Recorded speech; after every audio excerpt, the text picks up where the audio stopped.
오늘 특별히 사도 요한이 이 21장을 기록한 것은 예수님이 마지막으로 제자들에게 무엇을 맡겨주셨는지를 알려주고자 하는 마음이 있었던 거라는 것이죠.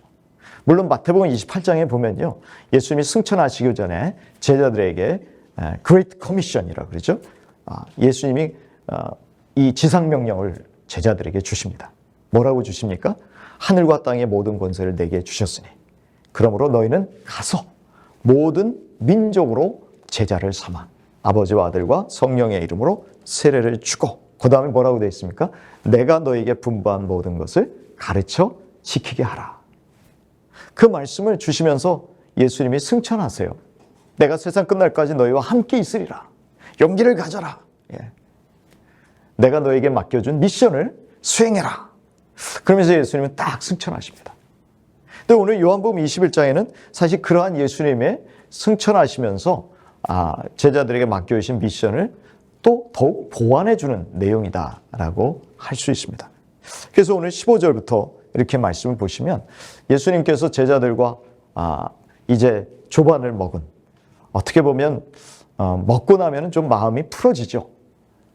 우리가 먹지 않고 서로 회의를 하게 되고 막 이러면 굉장히 예민해지고 날카로워집니다. 그러나 참 지혜로운 리더라면 먹을 걸 갖다가 좀 앞에 쫙 펼쳐놓고 같이 먹으면서 커피 마시면서 그렇게 마음을 좀 편안하게 만들어 놓고 한다면 훨씬 부드러워질 거예요. 그러니까 예수님도 참 이게 굉장히 중요한 말씀이거든요. 베드로에게 말씀하시지만 사실은 베드로를 비롯한 그 나머지 제자들, 그리고 그 이후에 교회의 제자들, 지도자들에게, 그리고 우리 모든 성도들에게 주시는 굉장히 중요한 말씀입니다.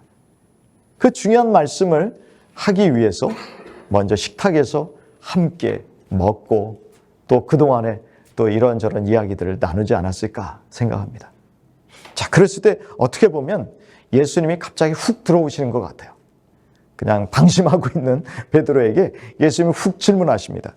뭐라고 질문하십니까? 자, 15절의 말씀 우리 같이 한번 더 읽어볼까요?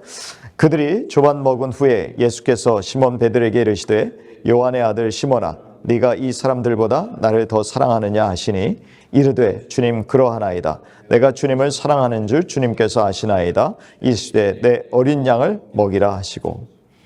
요한의 아들 시몬아, 사실 예수님이 이 시몬이라는 원래 이름이 있었지만 예수님은 베드로, 게바라는 이름으로 바꾸셨습니다. 반석이라는 이름으로. 근데 지금 예수님은 어쩐 일인지 옛날 이름을 부르시는 거예요. 아버지가 요한이었으니까 요한의 아들 시몬아.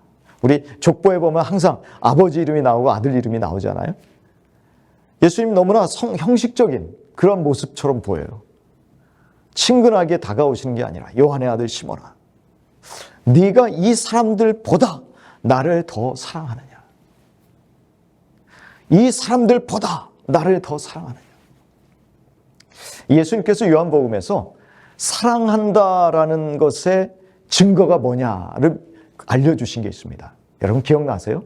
예수님은요, 당신을 사랑하는 증거가 뭐라고 말씀해 주시냐면 당신이 말한 말씀을 지키고 그 말씀대로 살아가면 그것이 당신을 사랑하는 증거로 보셨습니다. 근데 예수님께서 또 무슨 말씀을 하셨냐면은 사람이 자기 친구를 위하여 목숨을 버린다. 그러면 그거 진짜 사랑이다 그러셨어요. 그 사람이 줄 수 있는 사랑 중에서는 자기 목숨을 버리는 사랑이 그렇게 큰 사랑이죠.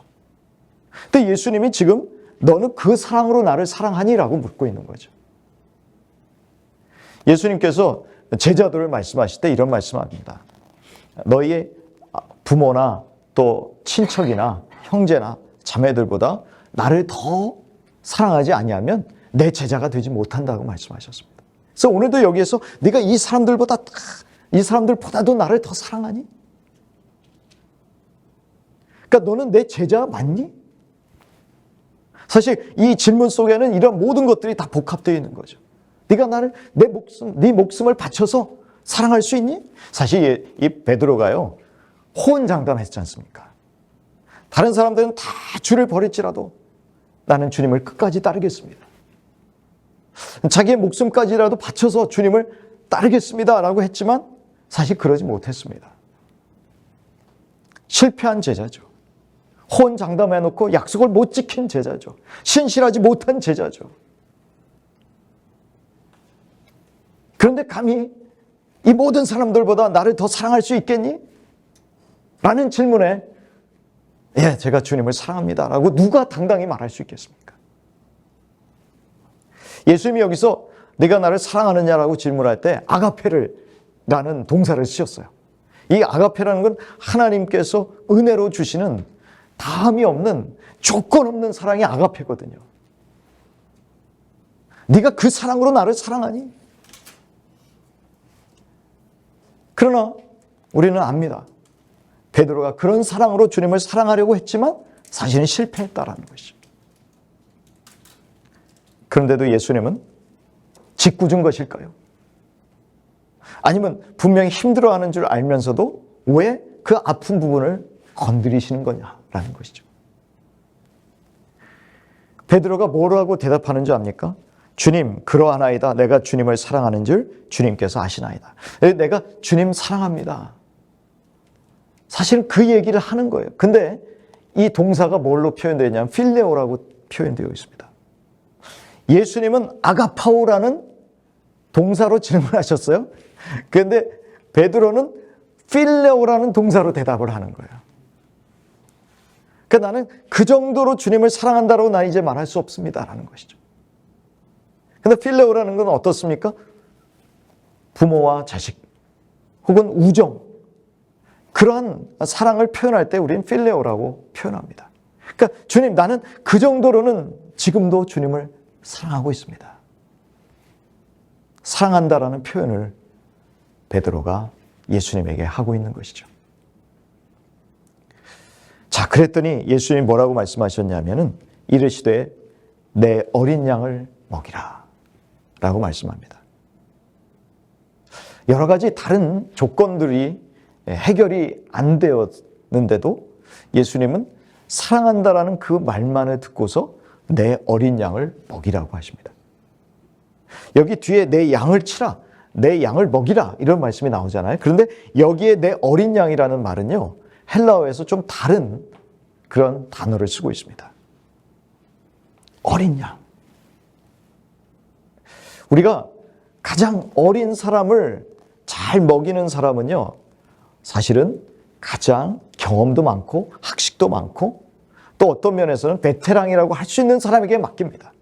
그렇지 않습니까? 그런데 예수님이 내 어린 양, 양은 양인데 어린 양인데 누구 양입니까? 내 어린 양이에요. 저와 여러분도 다 누구 양이냐면 예수님 어린 양입니다. 예수님 양들입니다. 좀 더 성숙한 분도 있겠지만 다 예수님 겁니다. 근데 예수님은 당신이 가장 소중히 여기시는 양을 네가 좀 먹여라 라고 하는 거예요. 여러분, 예전에 그 마르틴 루터가 자녀들에 대해서 굉장히 관심이 많았다 그래요. 그래서 한 예화가 있는데, 마르틴 루터는요, 바쁜 종교개혁 가운데서도 특별히 어린아이들을 위해서 소요리 문답을 만들었다고 합니다. 그 소요리 문답은 복음을 분명하게 서술한 것인데요, 루터는 노예 의지론과 소요리 문답을 빼놓고 자기의 모든 저서들이 다 없어져도 자기는 기뻐할 수 있다고 얘기를 했어요. 그 두 책만은 자기가 굉장히 아꼈던 그런 책이죠. 근데 그 책이 하나가 뭐냐면 어린이들을 위한 소요리 문답이었다라는 겁니다. 자, 웨슬리라는 사람, 찰스 웨슬리죠. 예, 요한 웨슬리, 요한 웨슬리를 여기 말하고 있습니다. 근데 이 요한 웨슬리도 어린아이들에 대한 관심이 많았습니다. 그리하여 당대 목회자들에게 다음과 같은 충고를 했다고 합니다. 첫 번째, 10 어린아이가 모이는 모임이 있으면 적어도 매주 1시간씩 그들과 만나라. 왜냐하면 어린아이들이 그만큼 소중했다는 거예요. 목사가 다른 바쁜 일들이 다 많이 있더라도 그러나 어린아이들이 모인다면 시간을 내서 만나라는 거예요. 물론 애들이 싫어할 수도 있겠죠. 요즘 애들이 나이 든 분이 가면 좋아하겠습니까? 그러나 어린아이들이 그렇다라고 편견을 가지시면 안 된다는 거죠. 오히려 아이들이 마음을 열고 내가 친구처럼 다가가면 오히려 더 좋아합니다. 근데 우리는 친구처럼 다가가는 법을 몰라요. 해본 적도 없어요. 배우지도 않았어요. 두 번째는 뭐냐면 어떤 가정에서 어린아이를 만나거든 꼭 그들에게 이야기를 하라. 사실 저 예전에 신방할 때요. 예전에 제가 담임 목회를 할 때 가정의 신방을 가잖아요. 그러면은 대체로 목사님들이나 사모님이나 이 신방을 같이 가시는 분들은 어른들만 만나고 와요. 근데 제가 가만히 생각해 보니까 아니 신방을 가는데 왜 어른들만 만나고 오냐 그런 생각이 들었어요. 그래가지고 제가 다음 그 신방을 갈 때는 유스 그룹에 그러니까 청소년부의 전도사님과 그 다음에 유년 유치부죠. 그 다음에 칠드런 미니스트리를 하는 전도사님을 같이 데리고 갔어요. 그 집에 아이들이 있다면. 그래서 저는 어른들하고 같이 이야기를 나눠요. 제가 뭐 어쨌든 담임 목사니까 거기에 부모들하고 같이 이야기를 나누면 그 두 사람은 한 사람은 어린아이, 칠드런, 초등학교, 또 한 사람은 중고등학생을 만나는 거예요. 그래서 그 가정에 가서 모든 가족에 대한 신방이 함께 이루어졌어요. 전 그게 맞다고 봤거든요. 그리고 나서 마지막에 끝날 때는 다 같이 모여서 같이 어린아이들과 우리 모든 전도사님과 제가 같이 손잡고 기도하고 마쳤어요. 왜냐하면 신앙은 가정에서 출발해야 되는 거니까. 어떤 가정에서 어린이를 만나거든 꼭 그들에게 이야기를 하라. 교훈을 하고 가르치라는 거죠. 그 다음에 세 번째는 뭐냐면 그들을 위해서 열심히 기도하라. 여러분 사실 우리가 어린아이들만큼 열심히 위해서 기도할 사람이 사실 저는 없는 것 같아요. 제가 이 말씀을 보면서 생각해보면. 이제 자라가는 이 아이들을 진짜 신앙으로 잘 양육하는 게 우리들에게 너무 소중한 거예요. 왜냐하면 지난 우리 선배들의 역사, 제 역사를 보면서 저는 그걸 뼈저리게 느낍니다. 우리가 진짜 실패한 게 뭐냐? 한국 교회가 실패한 게 뭐냐? 그리고 교회들마다 이제는 가면은 어린아이들을 찾아볼 수 없고 청소년들을 찾아볼 수 없고 대학생들을 찾아볼 수 없는 이유가 뭐냐? 그건 너무나 우리 위기감을 느껴야 되거든요. 사실 큰 교회 가면 애들이 많은 것 같죠. 청년들이 많은 것 같죠. 대학생들이 많은 것 같죠. 그러나 이제 작은 교회들 가보세요. 청년이 없어요. 애들이 없어요. 그 다음 믿음의 세대가 연결이 되겠냐고요. 안 되죠.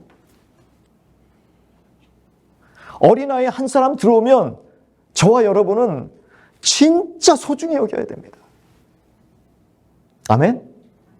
혹시라도 내년에 우리 청소년들, 어린아이들, 아기들 오면요. 우리 그 아이들을 너무나 소중히 여기고 그 아이들을 위해서 기도해 줘야 됩니다.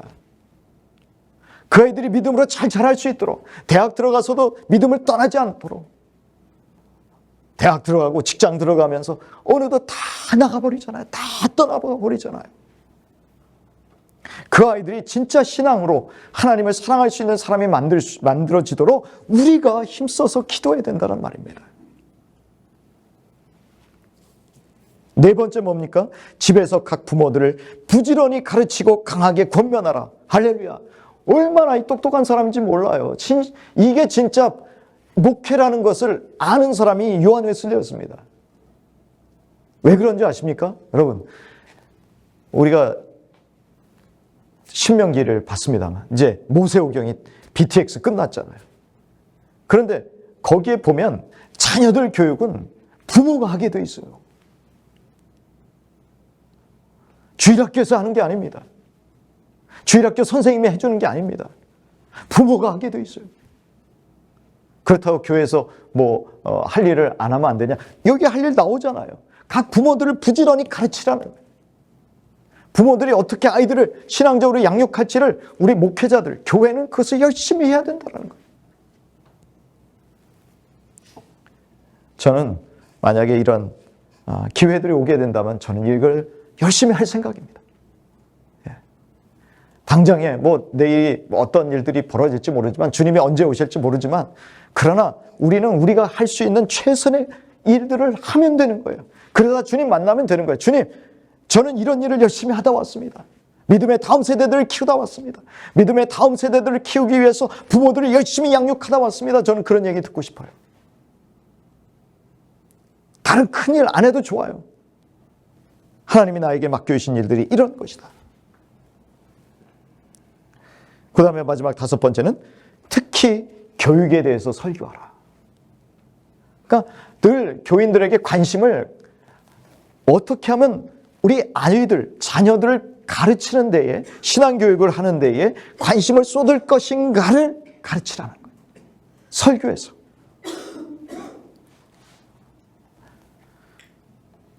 예수님이 내 어린 양을 먹이라 했을 때 그 어린 양은 이렇게 작은 자들을 가르칩니다. 여러분, 그러나 이렇게 나이상으로만 어린아이들인가요? 저는 그렇지 않다고 봅니다. 우리가 예수 믿고 또 이제 예수 믿으신 분들 있잖아요. 이제 예수 믿고 성경 읽기 시작한 분들 있잖아요. 그런 분들이 어린 양인 거예요. 그런 분들이 말씀 읽고 이제 어린아이 티를 벗고 점점 자라가야 되겠죠. 그래서 교회 목사님이, 담임 목사님이 제일 신경을 써야 되는 사람이 누구냐 하면은 장로님들이나 안수집사님이나 권사님이나 중진들이나 신앙이 좋은 사람들에게만 관심을 쏟는 게 아니고 담임 목사라면 제일 신앙이 어린 사람에게 관심을 쏟아야 되는 거예요. 오늘 예수님은 베드로라는 수제자, 그 수제자에게 가장 어린 성도를 맡긴다라는 이야기입니다. 네가 어린 양을 먹여라. 내 어린 양을 먹여라. 일반 교회들 가면은 목사님이 어린 신자들, 새 신자들 데리고 막 말씀 공부하고 씨름하고 그러면 싫어하는 사람들이 있어요. 아니, 왜 목사님이 저런 새로운 사람들하고 놀아? 우리랑 같이 놀아야지. 아니요, 그렇지 않습니다. 목회자들은 어떻게든지 그 사람이 믿음의 장성한 분량이 충만한데 이럴 때까지 열심히 가르치고 양육하는 그 일을 해야 된다는 거죠. 거꾸로 갔어요. 여러분, 교회 안에서도요, 어떻게 보면 제일 경험도 많고 신앙도 좋은 그러한 목회자들이 어린아이들을 맡아야 됩니다. 그리고 그 어린아이들, 연령적으로도 어린아이들이지만 그러나 신앙적으로도 어린아이들을 잘 가르치고 양육하는 그런 교회가 저는 오늘 주님이 말씀하시는 교회라고 믿습니다. 바로 그러한 교회. 우리 GCC가 아마 그러한 교회가 돼야 되지 않겠는가. 주님이 가르쳐 주시니까요. 자, 또 두 번째 이르시되 16절의 말씀 우리 같이 한번 읽겠습니다. 또 두 번째 이르시되 요한의 아들 시몬아 네가 나를 사랑하느냐 하시니 이르되 주님 그러하나이다. 내가 주님을 사랑하는 줄 주님께서 아시나이다. 이르시되 내 양을 치라 하시고, 여기서 내 양을 치라, 여기 치라라는 말씀은요, 돌보다라는 말씀입니다. 내 양을 잘 돌봐주라.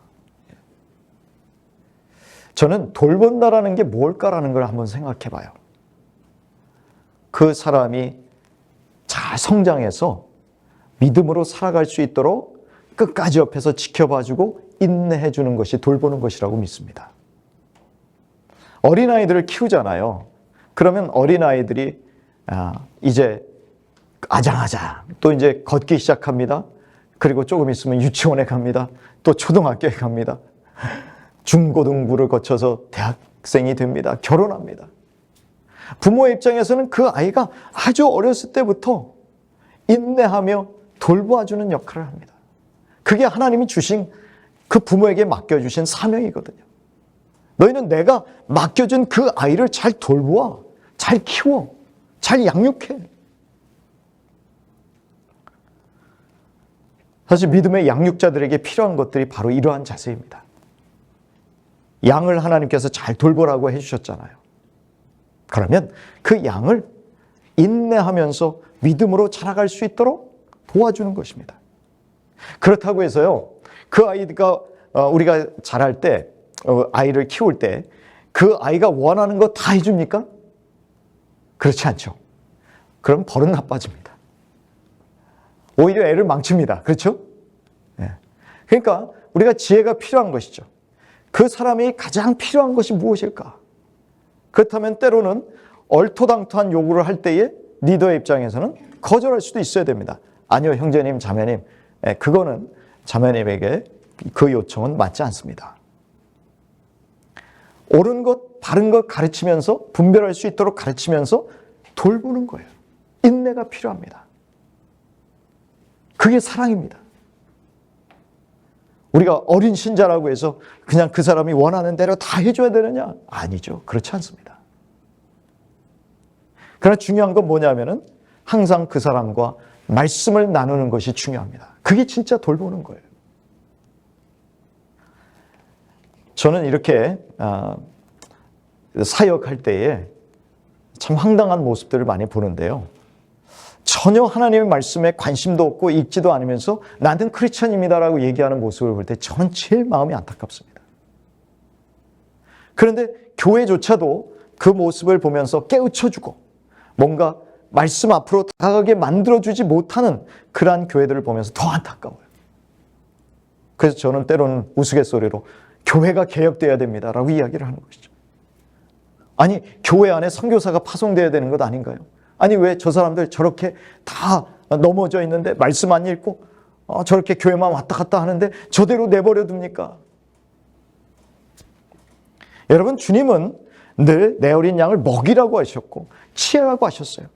17절에도 뭐라고 되어 있습니까? 17절 말씀 우리 같이 한번 읽겠습니다.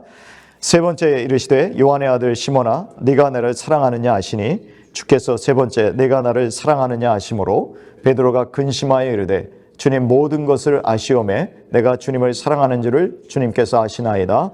예수께서 이르시되 내 양을 먹이라. 여러분, 양을 먹이라는 말과 내 양을 돌보라는 말이 어떻게 해요? 교차되어서 나옵니다. 그러니까 돌보라는 말은 뭐예요? 먹이라는 말이에요. 도대체 베드로라든지 사도들이라든지 또 교회 지도자들이 뭘 갖고 성도를 먹이겠어요? 뭘 갖고 양을 먹이겠어요? 양은 여기서 성도들을 말합니다. 교회 교인들을 말합니다. 도대체 뭘 갖고 먹이겠냐는 거예요. 말씀이죠. 그래서 교회는요, 말씀 중심의 교회가 돼야 되는 거예요.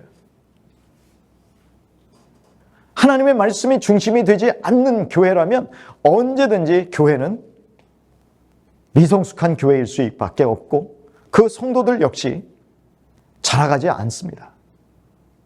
그렇기 때문에 베드로전서 2장 1절과 2절에서 이런 말씀을 합니다. 우리 한번 같이 찾아볼까요? 베드로전서 2장 1절과 2절 같이 읽습니다. 그러므로 모든 악독과 모든 기만과 외식과 시기와 모든 비방하는 말을 버리고 갓난아기들 같이 순전하고 신령한 젖을 사모하라. 이는 그로 말미암아 너희로 구원에 이르도록 자라게 하려 함이라. 아멘. 여기 악독, 기만, 외식, 시기, 모든 비방하는 말 이게 다 뭔지 아십니까? 유치한 육신적인 삶의 모습이에요. 다시 말하면 미성숙한 모습이라는 거예요. 근데 교회 안에서도 막 시기해요. 그리고 어떤 때는 교회 안에서도 서로 속여. 그리고 그 앞에서는 그냥 칭찬이 입이 마르도록 하고 뒤에 돌아서는 비방해. 이게 뭐예요? 다 미성숙한 거예요.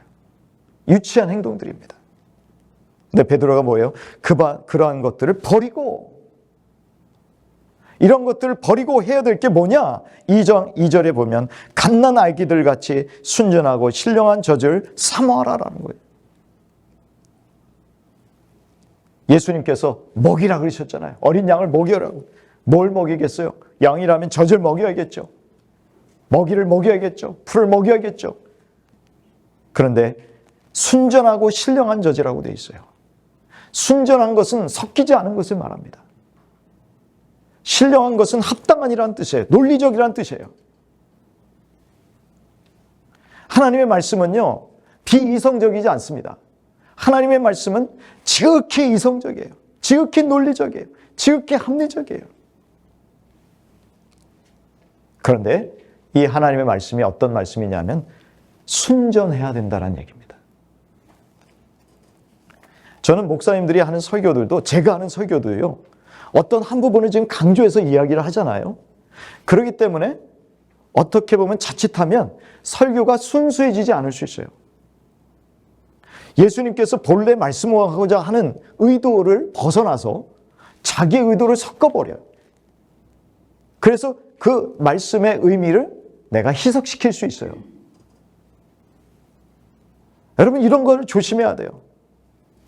아무리 훌륭한 목사라고 하더라도 저는 그런 우를 범할 수 있다고 봅니다. 그래서 제가 여러분에게 꼭 권유해드리고 싶은 것은 여러분이 직접 말씀을 읽으라는 거예요. 자꾸 어떤 설교에 의존하지 마시고 그냥 하루 종일 설교만 틀어놓는 분이 있더라고요. 그거보다는 하루 종일 성경 말씀을 읽는 성우의 목소리를 틀어놓는 게 사실 저는 더 나아요. 그리고 내가 그 말씀을 읽고 묵상하고 그럴 때 누가 가르쳐 주냐는 거예요. 여러분, 누가 가르쳐 주십니까? 성령 하나님이 가르쳐 주세요. 프라이빗 레슨을 하신다니까요. 근데 왜 자꾸 목사들에게 그런 어떻게 보면 열심히 자기 나름대로 물론 묵상하고 연구한 설교지만 여러분이 더 순수한 말씀을 받을 수 있는데 왜 그걸 안 하시냐는 거예요.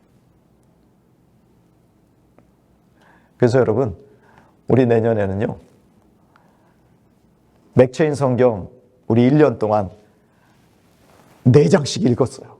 어떤 때는 뭐 2장씩 있으니까는 5, 6장씩도 읽었습니다. 그래서 지나고 나니까 너무 뿌듯한 거예요. 와, 내가 이 맥체인 성경을 한 권 다 읽었네. 우리 성경 그대로 읽었지 않습니까? 그걸 읽으면 구약은 한 번 읽고 신약은 2번이나 읽어요. 시편도 2번이나 읽어요. 그런데 너무 버겁더라고요.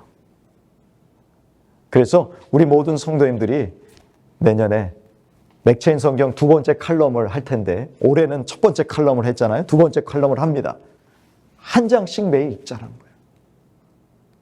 그냥 한 장이라도 읽자 이거예요. 이것이 내 삶의 태도가 되고 어떤 습관이 되고 그러면 영적인 힘이 생겨요. 그러면 그 다음에는 맥체인 성경을 4장을 다 읽을 수 있는 그런 때가 반드시 올 겁니다. 여러분, 포기하지 마시고 우리 그리스도인이 진짜 성장하고 자라가는 성숙해지는 길은 하나님 말씀에 있는 것밖에 없다는 것을 꼭 기억하시길 바랍니다. 그래서 한 장을 읽더라도 제대로 읽고 묵상하고 그리고 그거 붙잡고 기도하고 여러분, 그럴 때 우리는 자라가게 됩니다. 성숙하게 됩니다. 유치한 모습을 벗어버리게 됩니다. 예수님은 그러한 모습의 교회가 되기를 원하신 거죠. 그저 예수 믿고 구원받는 것으로 끝나는 교회가 아니라 만약 그랬다면은 뭐 굳이 예수님께서 그렇게 오셔가지고 말씀 열심히 전하고 그러실 필요도 없었어요. 설교 그렇게 많이 하실 필요도 없었어요. 그러나 예수님은 이 모든 말씀들을 통해서 하나님 자녀다운 삶을 살아가라 라고 말씀하고 계시는 것이죠.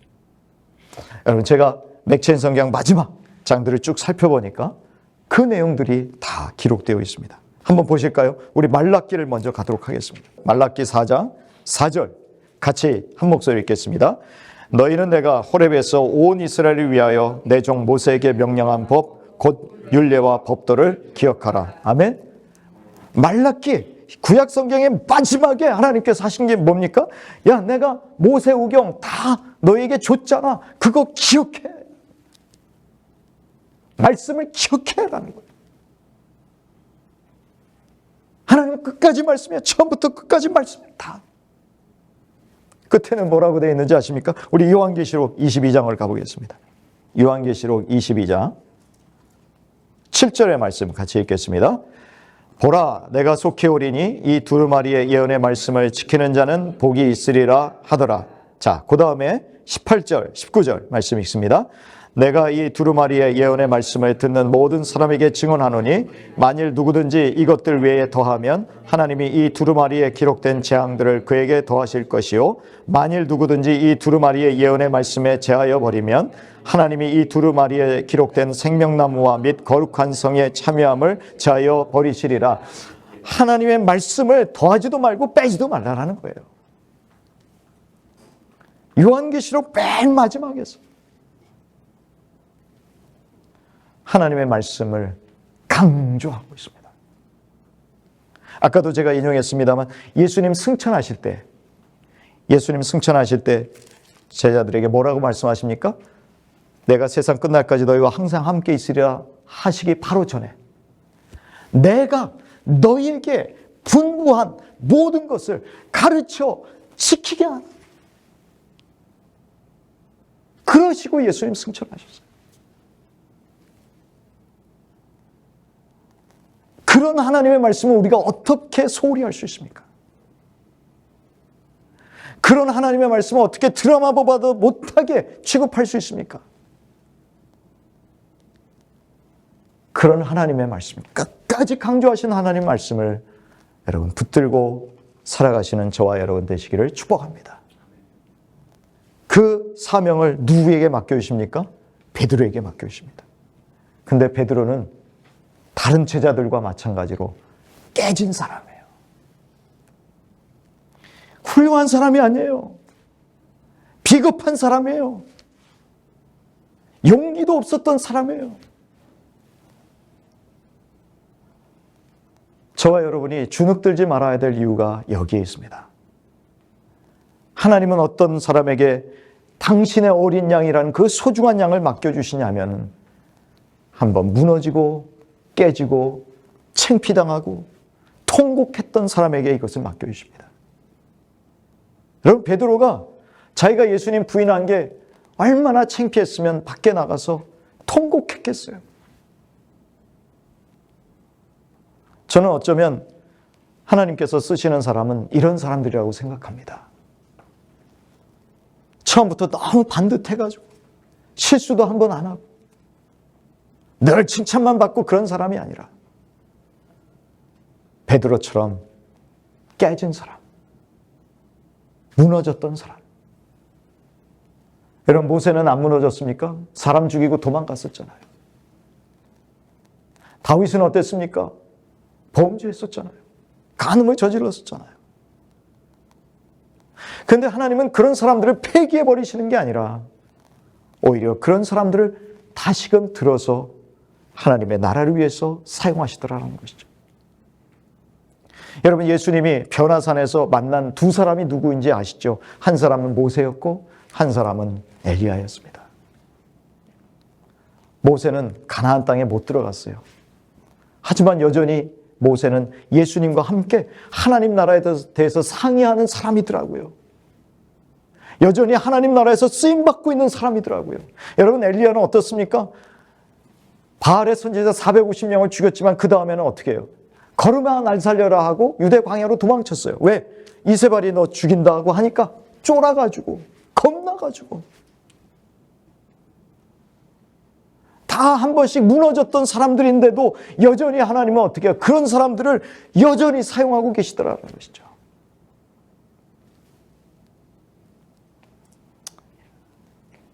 올 한 해 동안 좀 잘 못하셨어요? 좀 무너졌어요? 깨졌어요? 좀 망신 당하셨습니까? 그러나 여러분, 주저하지 마시고 다시 일어서시기를 바랍니다. 하나님은 그런 사람을 쓰신다니까요. 그런 사람이 다시금 하나님의 사명을 받아서 그 사명대로 살아갈 때 하나님께서 어떻게 사용하십니까? 베드로가 나중에 한 번 설교하니까 5,000명이 돌아오고 3,000명이 돌아오잖아요. 어떻게든지 그의 옷자락이라도 만져보려고 하는, 죽은 사람도 살리는 하나님의 도구로 사용될 수 있었던 것이죠.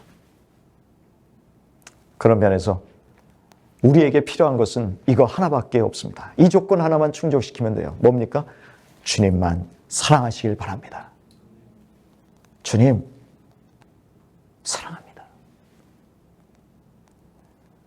내가 진짜 아직까지 내 목숨을 다 바쳐서 주님을 사랑한 만큼 그런 사랑은 아닐지라도 그러나 주님 사랑합니다. 여러분 그 조건 하나면 우리 주님이 여러분을 사용해 주실 줄 믿습니다. 그렇게 또 쓰임받을 수 있는 저와 여러분 되시기를 주님의 이름으로 축복합니다.